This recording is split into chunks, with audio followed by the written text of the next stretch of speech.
great pleasure this morning in taking the Tribal Bass Boat, our newest member to the ASFN team, out on its maiden voyage. The ASFN Tribal Bass Boat is fitted with our loyal fishing companion Susie, the Suzuki 140 horsepower 4-stroke lean burn outboard.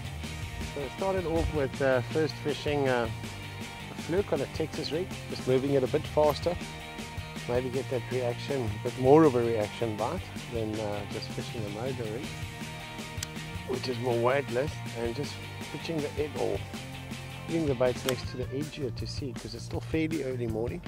Got away a bit late, and then just leaving it for a short while, watching your line where it goes in the water. It's wind still, so it's very easy to see the slightest movement on your line, and then just moving it a little bit with a bit more erratic than what you would do with a motor rig.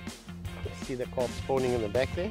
There's a lot of them everywhere we look. There's just carp, so it's quite difficult out here for bass fishing if you enjoy all facets of fishing. Seeing all the carp around you and knowing you can hook some of those bigger ones, and just focus on the bass side of things. Now, apparently Hartebeespoort Dam is a very, very difficult dam. To be honest, this is the first real time in 20 years I'm fishing it for bass here, and we'll see how that goes.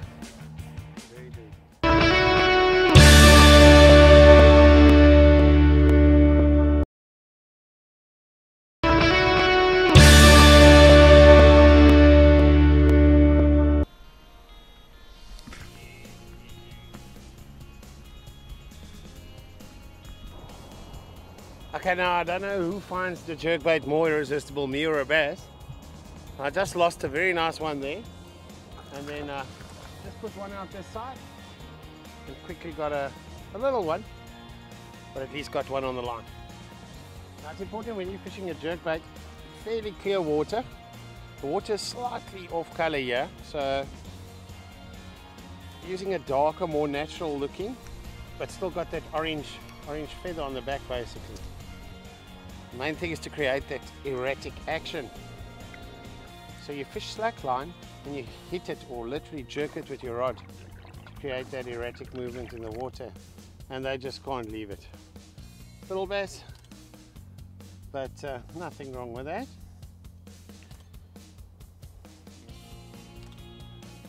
At least smell of fish early in the morning. Okay, you basically cover as much water as what you can with it, which is nice. And that's what I meant with the slack line. You just basically hit it a couple of times, form that erratic movement in the water. You can do 3, 4, then it pause. That pause is a lot of times, that's when they actually grab it. You could feel the... No, the nest is there. I could see the nest. Right behind that house. Yeah, I could see her actually taking it off her nest. It helps wearing the polo. Look at that. You actually see them. Did you see her taking it off the nest? Now that's the thing, if they're on the spawn already or preparing their nest properly, when your bait gets close to it, they're sometimes so sneaky you don't even feel it. So they grab it and chuck it away from their nest quite aggressively. And it helps if you can see it, if it's really in the shallows where you can see it. Fishing a lighter color, even a white or a pink, you can clearly see your bait, and literally what you're going to see is you're going to see it disappear, and then you set the hook. Now have a look in here. Have a look in here. That's our box of tricks. We'll work that nest where those fish were now. It got Caroline so excited. Nice and calm, perfect conditions. Lovely day to be on the water. Fishing some little tungsten Texas sinker from Falcon Alley Customs, and then the rubber grommet you use just to secure that. This is Siglon fluorocarbon, which I like. It's got a bit of a memory, but just a little bit of lukewarm water on it. After, if you've left your reels in the store for 2 months or so, you put a bit of lukewarm water and that's fine again. I'm just using a suspending jerkbait, so after jerking it, leaves it suspended, and then the Daiwa Ed, very sexy looking reel. The top of the range bass rods, which very high modulus graphite makes it a very sensitive and high backbone with a real high speed reel, so you can take that slack up quickly when you jerk. Go. Tough little fishy. Not a big one. It's spicy. Okay. It comes out easily. Nicely hooked. Let's see if this one's going to put up a show for us. I'm a big fan of the plastic, so I'm using a stretch 40 on a Mustad 3.0 hook. And then I've got a plain mojo rig going there. I'm using the Dawa crossfire rod, one of my favorite rods, very nice handling rod, with a Dawa ballistic 3000 SH.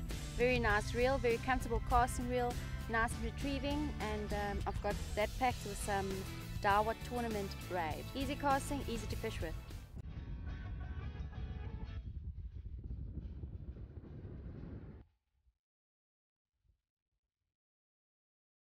Conclusion by now is that the fish hasn't moved up before the spawn yet.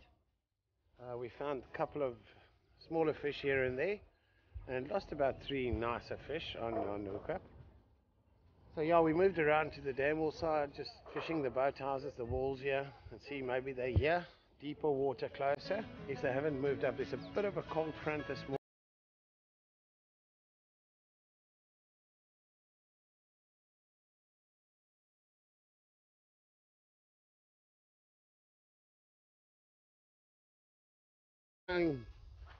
Several spots here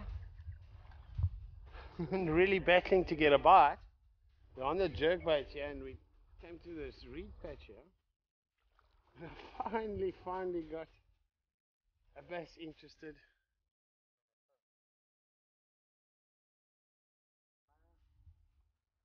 Okay, another one. Casted at the reeds, and as it came past the stumps on the jerkbait, it's really good fun.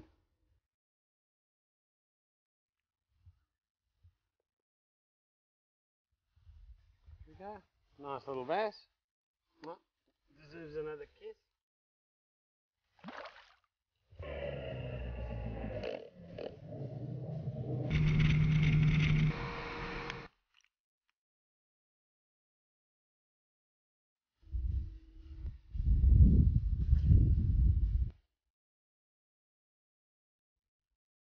Amazing what some people fish with. You've got a fluke here, which I got off a branch, on pretty much a bait holder sea hook. Interesting.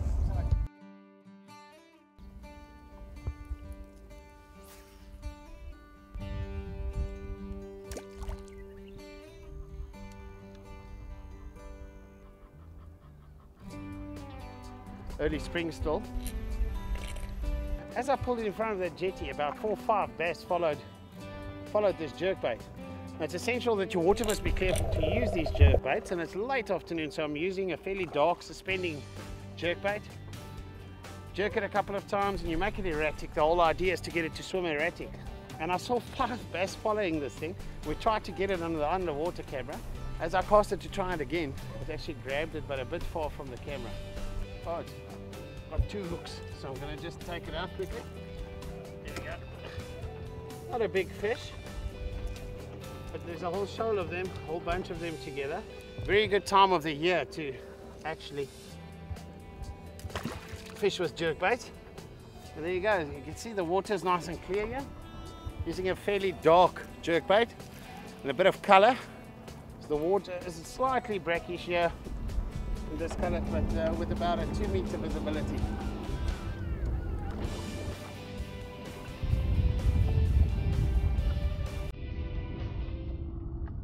Andre just had a cast there, got a strike, and then told me to put my bait there. Okay, there we go. Beautiful little bass. Get this fella back in water, put another bait out. I'm sure they're around. I'm sure they're hungry. View.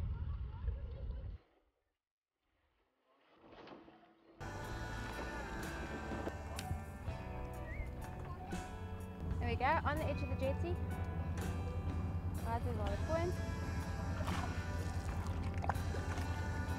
It's not a bad one, not good, not great. It's a bass. It's a fish. This one's properly set. There we go. Beautiful little fish. Stunning on those colors, sun shining behind it. About an 800 grammer. Let's get this one in the water. Oh, he's biting.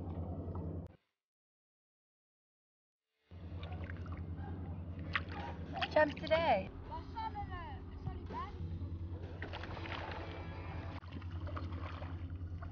Great fun. I think I foul with this one. Yep. Oh, it's swinging around like that. They come and attack this bait under the water, and a lot of times because you're jerking it, you can foul hook them. But make no mistake, even though mine looks much smaller than Caroline's, it's only because Caroline is small, so she makes the fish look bigger.